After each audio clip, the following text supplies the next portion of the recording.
Завершен прием заявлений в Северо-Восточный федеральный университет в бюджетные места по программам бакалавриата и специалитета. Всего на более чем 3000 мест поступило более 14 тысяч заявлений.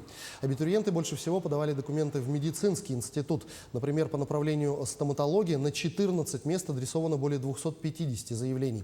Также большая конкуренция наблюдалась при поступлении в институты математики и языков народов Севера.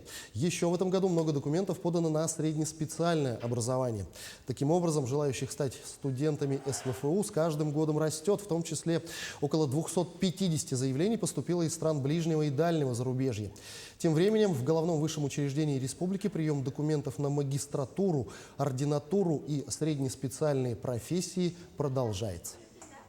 18:00 28 июля мы завершаем прием оригиналов от поступающих на целевое обучение, на места в рамках особой квоты и без вступительных испытаний. И таким образом у нас зачисление будет согласно порядку приема 30 июля. Это будет первое заседание приемной комиссии в этом году.